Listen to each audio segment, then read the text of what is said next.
YouTube channels లో మీ వ్యాపార ప్రకటనలకు మరియు ప్రమోషనల్ ఇంటర్వ్యూస్ కోసం వెంటనే సంప్రదించండి. నమస్తే అండి ఈశ్వర్ గారు. నమస్తే మేడం. ఎక్కడి నుంచి వస్తున్నారు? Khammam district madam. ఖమ్మం నుంచి. ఓకే, చెప్పండి మీ సమస్య ఏంటి? మేడం నేను తనని ప్రేమించాను మేడం. తను అంటే? తనుజ. తనుజ. ఓకే. తనని మా గల్లీలోనే ఉంటుంది, ఇంటి ఎదురుగానే ఉంటుంది. తనను బట్టలు ఆరేసుకున్నప్పుడు వెళ్ళి పైకి వెళ్ళినప్పుడు తనను చూసి అలా పరిచయం చేసుకుని లవ్ చేశాను. ఎన్ని ఇయర్స్ బ్యాక్ అమ్మా? ఒక 2 years అవుతుంది మేడం. ఈ రోజు తను నన్ను కాదని వేరే మ్యారేజ్ చేసుకుంటానంటుంది. చేసుకుంటానంటుందా? చూసారా సంబంధాలు? చూశారు, వాళ్ళ ఇంట్లో ఆల్రెడీ చూశారు. గవర్నమెంట్ జాబ్ అంట, మ్యాచ్ చేసుకుంటానంటుంది. నువ్వేం పని చేస్తుంటావు? నేను చిన్న జాబ్ చేస్తాను మేడం. ఓకే. చిన్న జాబోడికి ఎలా ఇస్తారమ్మా? నువ్వు లవ్ చేసేసావు కాబట్టి ఇచ్చేయాలా పిల్లని?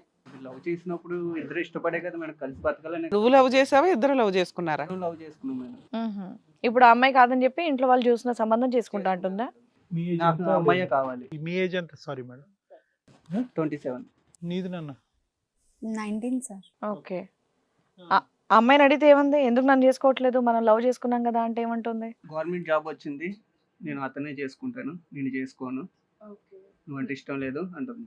ఇప్పుడు అక్కడ అంటే గవర్నమెంట్ జాబ్, ఇంకా ఆవిడకి లైఫ్ టైం గ్యారంటీ కాబట్టి అతనే చేసుకుంటా అంటుంది. మరి ఇంతకుముందు ఇవన్నీ డిస్కస్ చేసుకోలేదా? 2 years లవ్ కదా, 2 years లో మరి మనం పెళ్లి చేసుకుంటాం, మనకి ఇంత జీతం వస్తుంది, నేను వర్క్ చేస్తాను, మరి ఎలా అని ఏం మాట్లాడుకోలేదా? అప్పుడు ఓకే అంది మేడం. అప్పుడు నువ్వే ప్రపంచం, నువ్వే జీవితం అని చెప్పి ఓకే అంది. నాతో పాటు ఎక్కడ కావాలంటే అక్కడికి వచ్చింది, నాతో పాటు తిరిగింది, మ్యారేజ్ చేసుకుందామంది. ఈ లోపల ఇంట్లో వాళ్ళు కన్విన్స్ చేశారు. ఏం చేశారు ఇంట్లో వాళ్ళు? కేవలం గవర్నమెంట్ జాబ్ అనే దాని గురించి ఆవిడ ఇప్పుడు నిన్ను వదిలేసి అతను చేసుకుందాం అనుకుంటుంది. నేను అతనే చేసుకుంటాను. అసలు వాళ్ళ పేరెంట్స్ తెలుసా మీ ఇద్దరు లవ్ చేసుకుంటున్నారు 2 years నుంచి అని? లవ్ అయినా ఫిజికల్ రిలేషన్ కూడా ఉంది? లేదు మేడం, లవ్. ఫోన్లో లవ్ కో మీనింగ్ ఇచ్చారు. ఎంతకాలం ఏంది తెలిసి, వాళ్ళ పేరెంట్స్ కి తెలిసి ఈ మధ్య కాలంలో నాకు మ్యాచ్ చూస్తుందని తెలిసి నేను వెళ్ళి అడిగాను వాళ్ళ పేరెంట్స్. నువ్వు అడిగావా? ఒప్పుకోలేదు సార్. వాళ్ళ పేరెంట్స్ కూడా ఒప్పుకోలేదు. ఒప్పుకుంటే ఇంక మ్యారేజ్ అయిపోయేది కదా సార్. కాదు, ఈ అమ్మాయి ఏమన్నా పేరెంట్స్ ఒప్పుకోలేదని వంక చెప్తుందేమో అనుకున్నాను. సో వాళ్ళ పేరెంట్స్ ఒప్పుకోలేదు, ఈ అమ్మాయికి ఏంటంటే గవర్నమెంట్ జాబ్ వచ్చింది, ప్లస్ ఈ అమ్మాయి చేసుకోబోయే వ్యక్తి ఏంటి, అతని జాబ్ ఏంటి, అదేమన్నా తెలుసా మనకి? Government job. నువ్వు చిన్న ప్రైవేట్ జాబా? ఏం చదువుకున్నారు మీరు? Degree sir. డిగ్రీ చేసి ఒక ప్రైవేట్ జాబ్ చేస్తున్నారు. అమ్మ నాన్న ఉన్నారా? ఉన్నారు సార్. మీ ఇంట్లో ఓకేనా ఈ మ్యారేజ్ కి? Okay sir. ఎప్పుడు ముందు నుంచే ఓకేనా? Okay sir. ఎందుకు అంత లేట్ చేసావు? మరి 2 years పాటు జరిగిన ప్రయాణంలో వీళ్ళ పేరెంట్స్ చెప్పడానికి ఇంత లేట్ ఎందుకు అయింది? అంటే తొందర ఏమో చేసుకుందాంలే, తను కూడా ఇంకా చిన్న అమ్మాయి 19 కదా. రైట్. ఓకే. నువ్వు వద్దనటానికి కారణం ఓన్లీ గవర్నమెంట్ జాబ్ మంచి ఆఫర్ వచ్చిందని ఆవిడకి?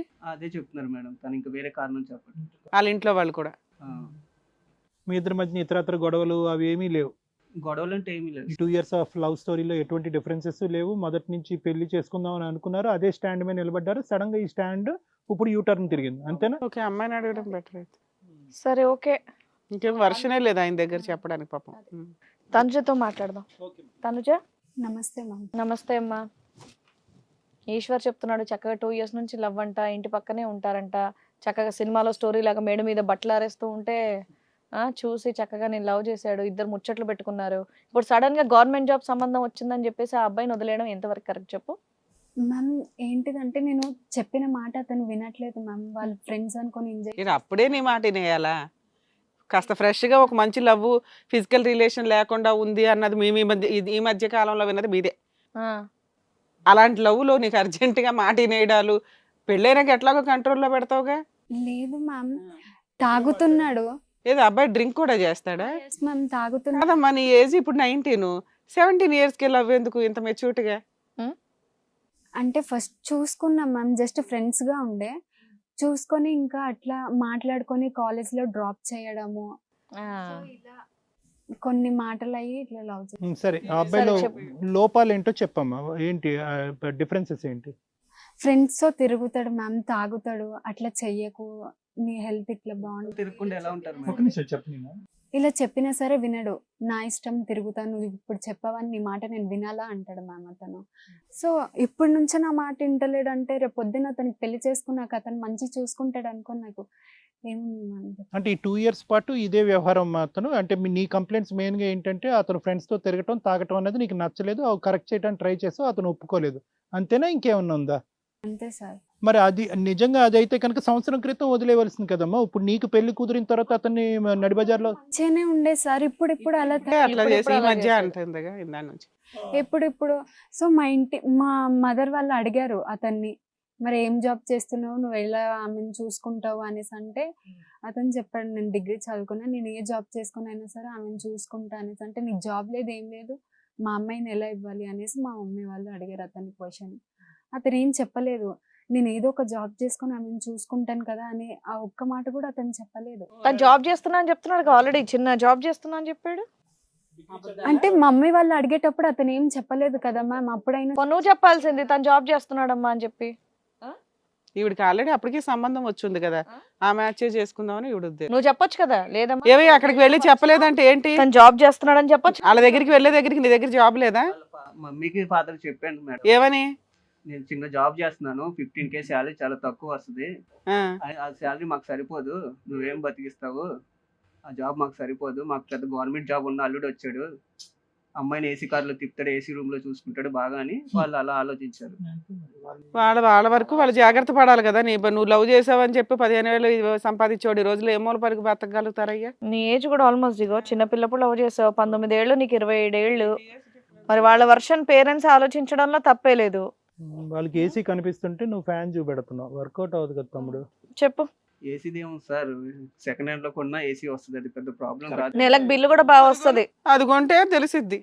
దాన్ని మెయింటైన్ చేయాలంటే ఏసీని మామూలు విషయమా? అంటే బతకడానికి ఏసీ ఉంటే సరిపోద్దా మేడం? అలా కాదులే, ఏసీ ఇప్పుడు కార్లు అవి ఉంటే సరిపోతా? ఇగో తల్లిదండ్రులు ఆలోచించే విధానం వేరు, వాళ్ళకి ఉండే ఎక్స్పీరియన్స్ వేరు. లవర్ మాట్లాడే విధానానికి హస్బెండ్ పొజిషన్ లో మాట్లాడే విధానానికి చాలా తేడా ఉంది. తేడా ఉంటది, అవన్నీ చెప్పొద్దులే గానీ. ఎపిసోడ్లు బోల్డ్ విన్నాం, పెళ్ళైనాక సినిమాలు చూసేసి అయ్య బాబాయ్ ఆ కరెంట్ బిల్లులు ఈ రెంట్లో కట్టలేక అక్రమ సంబంధాలు పెట్టుకొని వేరే పెళ్లిళ్ళు చేసుకుంటున్న బ్యాచ్లు బోల్డ్ చూసాం. ఓ పని చేయండి మేడం, లవ్ బ్యాన్ చేసాను గవర్నమెంట్ తో చెప్పి. గవర్నమెంట్ కి లవ్ ఫీలింగ్ కి సంబంధం ఉందా? ప్రధానికి గవర్నమెంట్ ఎందుకమ్మా? మీరు చేసే మిస్టేక్స్ కి నువ్వు ఒక్కడో కంట్రోల్ అయిపోతే సరిపోతుంది కదా. సరే, లవ్ ఎక్కడ అసలు లవ్ చేసుకోమని ఎక్కడన్నా లైసెన్స్ ఉందా నీకు? మాట్లాడవు మరి, బ్యాన్ అంటే చేస్తాం, లీగాలిటీ ఉంటేనే కదా బ్యాన్ చేస్తాం. ఇప్పుడు మీరు అదే కదా అంటున్నారు. ఒక్క నిమిషం అయ్యా, వాళ్ళకి అక్కడ డబ్బులు కావాలి, గవర్నమెంట్ జాబ్ అని చెప్పేసి మాట్లాడుతున్నావు కదా, నువ్వు గట్టిగా మాట్లాడాల్సింది. ఈ అమ్మాయి కోసం నేను ఇంకా పెద్ద జాబ్ చేస్తానండి, బోల్డ్ అంతా సంపాదిస్తాను, మీ అమ్మాయిని బాగా చూసుకుంటానని గట్టిగా మాట్లాడి చెప్పాల్సింది. తనే మాట్లాడినప్పుడు నువ్వు మాట్లాడాయ్యా, నువ్వు మాట్లాడాలి. నువ్వు అవసరంలే, అందుకే ఆవిడేదో ఎలాగైనా కష్టపడతాను, తనంటే నాకు చాలా ఇష్టం, నేను ఇంకెక్కువ సంపాదిస్తానండి, మీకు 70 కావాలంటే నువ్వు మాట్లాడాల్సింది. కన్విన్స్ చేసింది వాళ్ళ పేరెంట్స్. తనుజ ఒకటి ఇక్కడ, నీకు వయసు మెచ్యూరిటీ లేకపోతే అసలు ప్రేమలోకి దోమలోకి దిగద్దమ్మా ప్లీజ్. బేసికలీ ఇక్కడ ఏంటంటే నిజంగా కండిషనల్ ప్రేమ అంటే కనుక ప్రేమించడం మొదలు పెట్టిన కాడి నుంచి ఇది కండిషనల్ ప్రేమరా బాబు, నువ్వు నన్ను అంత నమ్మకం పెట్టుకోవద్దు, నీ ఉద్యోగం వైపు మా పేరెంట్స్ వేలెత్తి చూపెట్టచ్చు, నీకు వచ్చే జీతం వైపు వేలెత్తి చూపెట్టచ్చు, నాకు గవర్నమెంట్ మొగుడు వస్తే కనుక ఆడితో వెళ్ళిపోవచ్చు అని మొదలు పెట్టుంటే కనుక ఈ పిచ్చోడు ఇలా పిచ్చోడు అవ్వకుండా ఉండేవాడు. అంటే దీని అర్థం ఏంటంటే కనుక ప్రేమ యొక్క డెఫినేషన్ అతనికి బాగా అర్థమైంది, నీ ఇమ్మెచ్యూర్ బ్రెయిన్ నీ వయసుకి నీకు అర్థం కాలేదు. ఇదే ఈక్వేషన్గా తాగొస్తాడండి, ఫ్రెండ్స్ అండి, భార్య మాట ఇప్పుడు వినకపోతే ఎప్పుడు వింటాడండి, ఈ కథలన్నీ ఎందుకమ్మా? అక్కడ అది రుచిగా కనిపిస్తుంది, అటువైపు పారిపోవటానికి మీ ఇప్పుడు అబ్బాయి ఏమంటున్నాడు పాపం, ఏమండి నేను వాళ్ళ పేరెంట్స్ని కన్విన్స్ చేయటం కాదు, నన్ను ప్రేమించినటువంటి ఆ అమ్మాయి కూడా నా పాట అక్కడ ఇంట్లో వినిపించాలి కదా అని అంటున్నాడు. పాపం కదమ్మా. నేను చెప్పాను కదా సార్, మా పేరెంట్స్ కి నేను చెప్పాను, అతను గట్టిగా అడుగుంటే మా పేరెంట్స్ వాళ్ళు ఒప్పుకుంటుంటారు కదా. ఓర్ని ఒప్పుకోవడానికి అవకాశం ఉందా? అతను ఏం చెప్పారు, నా డిగ్రీ అయినాక నేను ఏదైనా సరే జాబ్ చూస్తా, ఈ 15,000 ఏంటి, ఒక 20K అయినా సరే ఇలా చూస్తా అని చెప్పుంటే అవుతుండే కదా, 15 వస్తుంది అని కొంచెం. ఇంకో మాట కూడా అంటున్నాడు, ఏమని, కనీసం తన నా వైపు స్టాండ్ తీసుకొని ఉంటే బాగుండేది కదండి.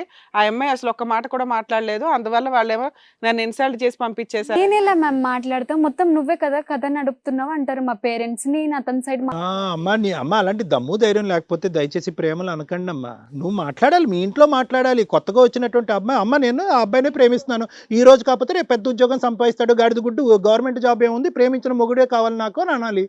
నీకు ఆ ధైర్యం లేకపోతే అసలు 17 సంవత్సరాలకి ప్రేమ అనేది మొదలు పెట్టకూడదు. నేను ఫస్ట్ ఇంట్లో చెప్పాను సార్, ఇంట్లో చెప్పగానే మా పేరెంట్స్ అతన్ని పిలిపించారు, నేను చెప్పగానే. నీలాంటి వాళ్ళు వాళ్ళేనమ్మా. పెళ్లి చేసుకుంటే రేపు అతను గవర్నమెంట్ జాబ్ పోతుంది, వదిలేసి వచ్చేస్తావా? ఇగో నువ్వు ఇంకెక్కువ మాట్లాడితే నీ తెంగర తెలివితేటలు బయటపడుతున్నాయి. లవ్ బ్యాన్ చేయండి, గవర్నమెంట్ జాబ్, ఆయనకి యాక్సిడెంట్ అయితే ఎట్లా, ఇవన్నీ కాదు, ముందు అవన్నీ బాగుంటాయి అని తెలిసి చేస్తేనే ఇలా నెగిటివ్ అవుతాయి. నీ దగ్గర ఆల్రెడీ స్టార్టింగ్ నెగిటివ్ ఉంది, తెలిసి ఎందుకు చేస్తారు? నువ్వు ఒకటి ఇలాంటి డైలాగులు కొట్టద్దు, నీ బదులు మేము మాట్లాడుతాం, లేదంటే నువ్వే మాట్లాడుకో, మేము ఇలా సైలెంట్గా ఊరుకుంటాం. నువ్వు తొక్కలోడు తెలివితేటలు ఉపయోగించకు ఇక్కడికి. అందరికీ నమస్కారం, నేనండి మీ శ్రీవాణి.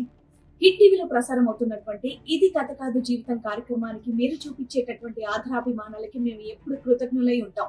ఇది కథ కాదు జీవితంతో పాటు మీకు నచ్చినటువంటి కాంటెంట్ ని యూట్యూబ్ కంటే 1 వీక్ ముందుగా చూడాలి అంటే మీరు హిట్ టీవీ యాప్ లో చూడొచ్చు. దానికి మీరు చేయాల్సిందల్లా ప్లే స్టోర్ లేదా యాప్ స్టోర్ లోకి వెళ్ళి డౌన్లోడ్ చేసుకోవడమే, అది కూడా ఫ్రీగా. ఇప్పుడు ఆ అమ్మాయికి ఒకటే ఈక్వేషన్ మేము చెప్పాం ఏంటంటే కనుక నువ్వు ఎందుకు వాదించలేదు, నువ్వు ప్రేమ మొదలు పెట్టినప్పుడే ఇటువంటి కండిషన్